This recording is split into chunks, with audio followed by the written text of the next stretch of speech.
My name is Shenhe. I was born fated to bear the curse of calamity, so I am prone to bring harm to the people around me. The Adepti urged me to bind my soul with red ropes to keep my homicidal nature at bay. If you are able to walk alongside me without fear... very well.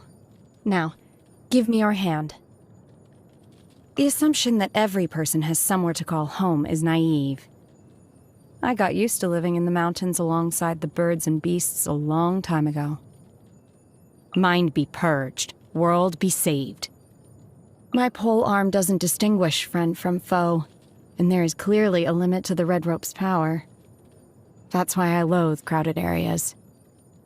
In the mortal world at times like these, is it not customary to use an umbrella? The sky is clearing up, and so is my mood. I just hope no one shows up to bother me. If they do, I'll just make them disappear. In this weather, I can freeze monsters in place and simply let the lightning bolts take care of the rest. A good way to not get my clothes dirty. Yes, this reminds me of Master. She loves to ride the swift winds of Qingyun Peak. Good morning. The dew is very sweet today. Would you like some? If you feel fatigued after lunch, you should try meditating. It's very effective. Do you prefer the artificial light of the cities and towns, or the moonlight in the mountains? Feel free to rest. I'm a light sleeper. If I hear anything in the vicinity, I'll investigate it for you. For all the training I've had, honing my body and mind, learning the Adepti arts, I've mostly been guided by my own instincts. It just comes down to self-preservation. I'm not trying to save the world, so if I wipe out some evil presence and it happens to benefit you, don't thank me. It's just a force of habit. If I treat people kindly, they call me an adeptus. And if I put them in their place, they call me a witch. The one thing you'll never hear them call me is human. They all seem to agree that I'm fundamentally different from them. I rarely leave the mountains, so I was never taught proper manners. When a conflict arises, I just take care of it the way that comes naturally to me. But if you don't approve of my methods, please do let me know. Even if I don't fully understand your reasoning, I will always defer to you. My master gave me these red ropes in order to restrain my impulses.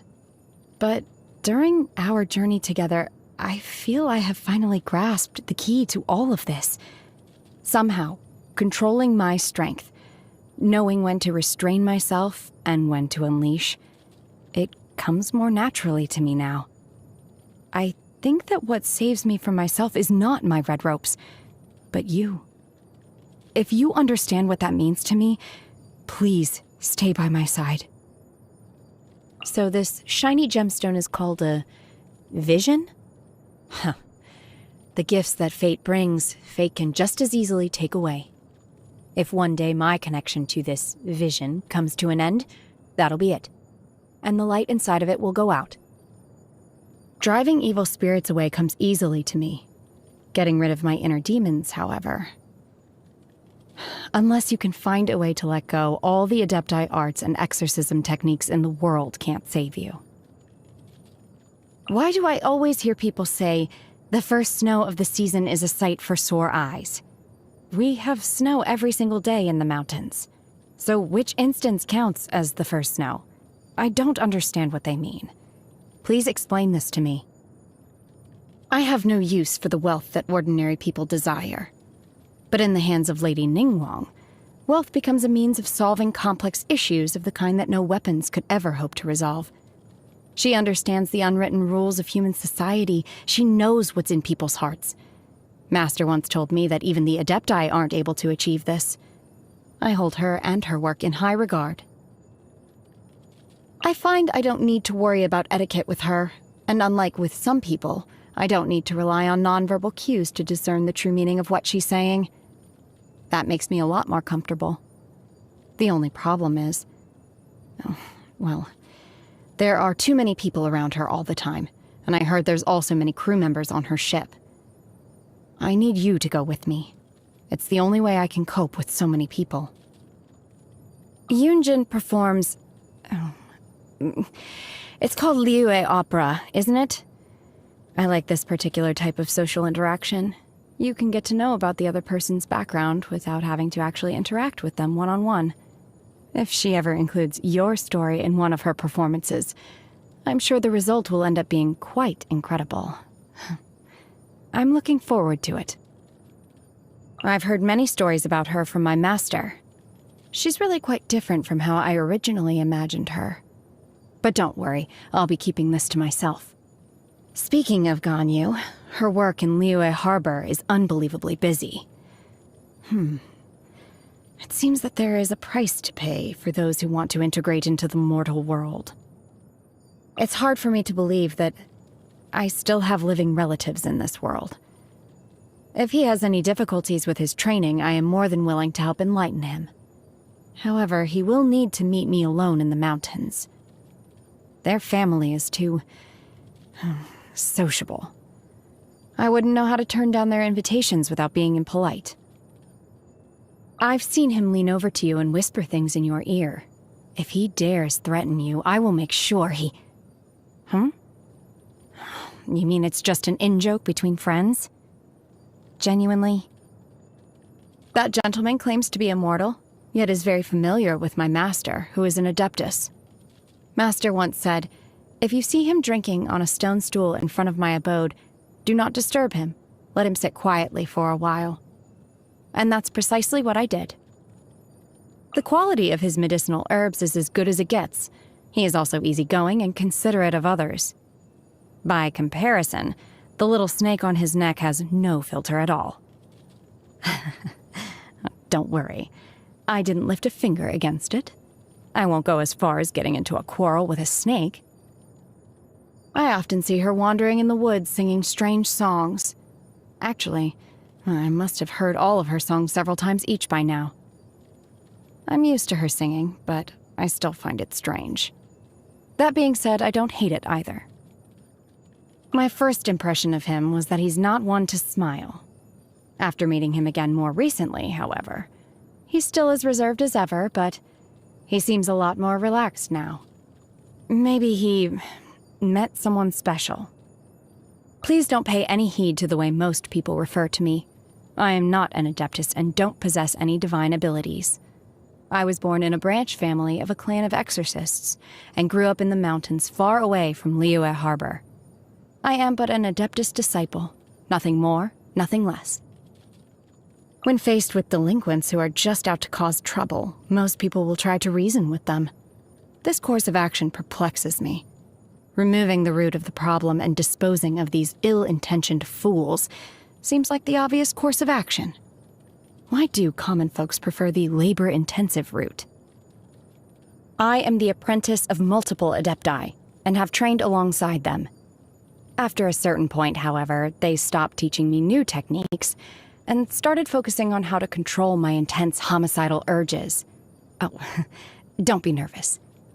Yes, craters have been left in the ground, and giant trees have been uprooted.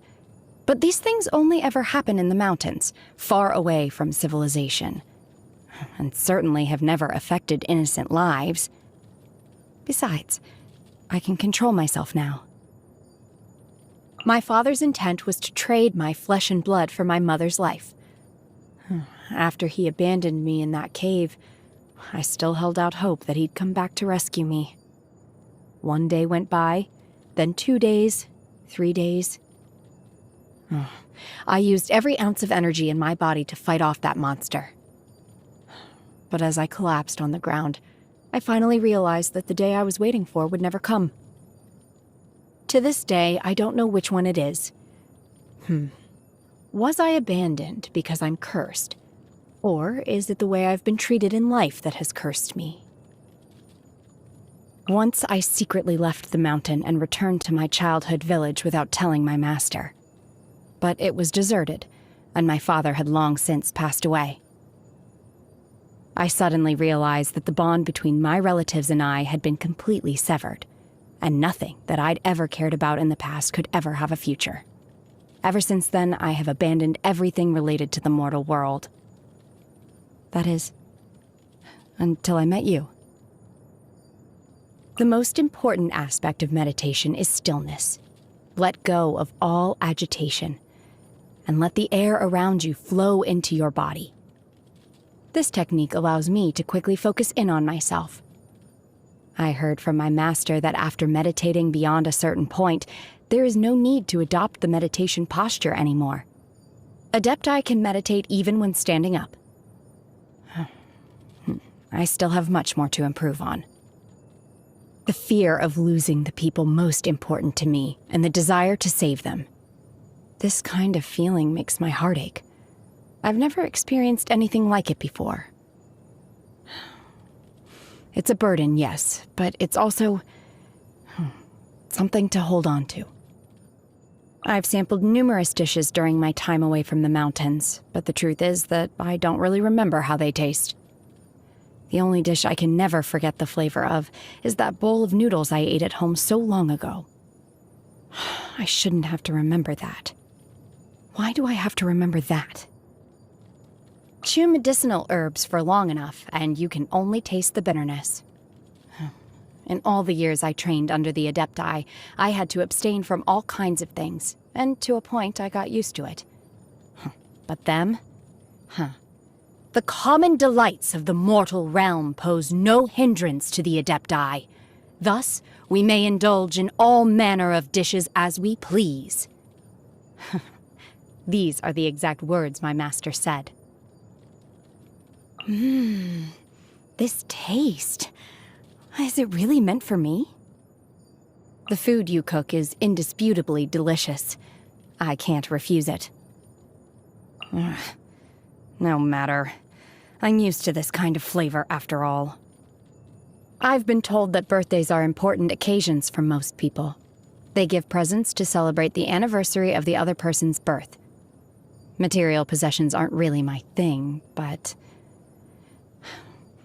the view of the starry night sky in the mountains is the most beautiful thing I've ever seen in my life.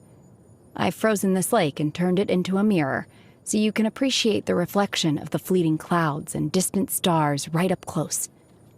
This is my way of celebrating your birthday. Hope you like it. The power I harness, it grows stronger. If my master were to learn about this, she'd probably have me add some more red ropes.